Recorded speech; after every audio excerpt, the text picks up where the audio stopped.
It's here at Garden Goods. I'm with Julie Sovereign, master gardener and one of the owners here. And we're kind of getting into inside seed planting right now because people are getting ready to start planting outside. So what's a good time to get started? Now, Holly, is really the time. A lot of people want to start weeks ago, but when we start too early, our seedlings really stretch, and we just start them too early, they don't have time to develop nicely, or they develop too early. So right now, Holly, we can get them going. Read your seed packs usually about 6 to 8 weeks before our average frost-free date. We also want to look at seeds that have a long germination period. So if we start them inside, they can give us that 6-week jump on our season. So this morning we have some tomato seeds, and we're going to talk about how the different things that we might plant them in.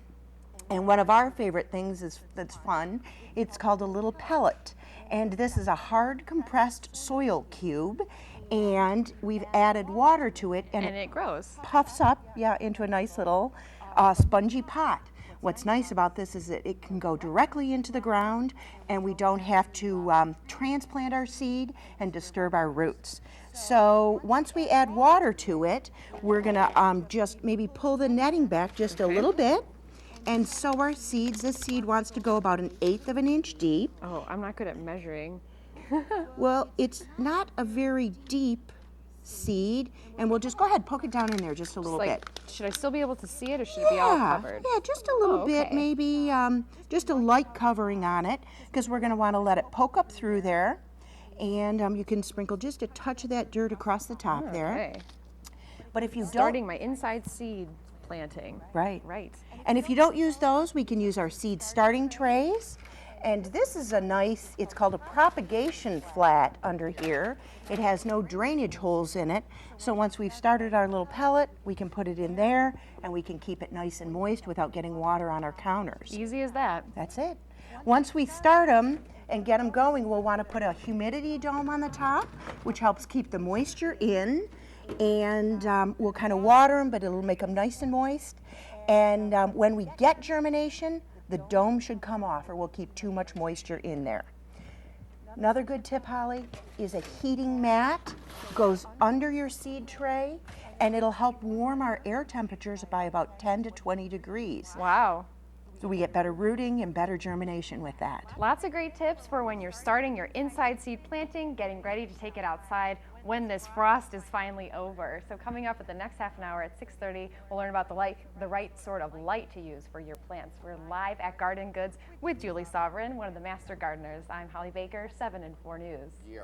Well, regardless of how long it will be until it really looks like spring, you can start thinking about that spring planting season right now. 7 and 4's Holly Baker is way ahead of all of this this morning. She joins us live from the greenhouses at Garden Goods in Traverse City. Holly, do you have any good planting and gardening tips for us who don't have a green thumb?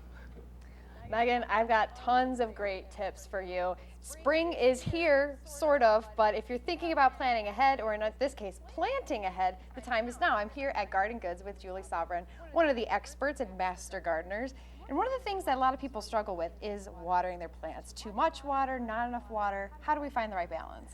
Well, with your little seedlings, we want to keep them moist but not wet. And sometimes that involves watering just a couple times a day.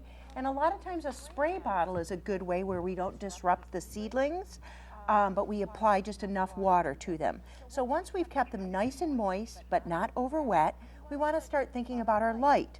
We've got our germination. Obviously our plants don't quite look like this yet. Right, they're probably a little smaller. Yes, they are, but we can put them in a bright sunny window, but as you know, in the north we don't have as much sun as maybe our new seedlings want. So we can supplement our light, and a good thing to use would be a full spectrum bulb. And this is just a standard incandescent base that could go into any light fixture. If you have a clamp lamp, or maybe a lamp with a little neck on it, and you can shine it down on the plants. It gives us this full spectrum of light to get our plants growing. Or there's something like this. Exactly, which is nice because another important feature is we want to keep our light source very close to our plants. So you do want to have the lights like really close to the plants then. You do, and it'll produce a nice thick seedling for us, not something spindly. This fixture is especially nice because we can move it up and down as our seedlings grow and keep that light source close. We also want to think about it being on for a long period of time, about 15 hours a day or so, to get our seedlings developing properly. Sounds great. You want to make sure you keep your bulbs close to the plants to keep them nice and warm. What about the types of fertilizers there are out there? There's lots of different options. How do people know what's the right one? Well, we really don't need a lot of fertilizer for our young seedlings, and a seedling develops with a first set of leaves that is not the true leaves.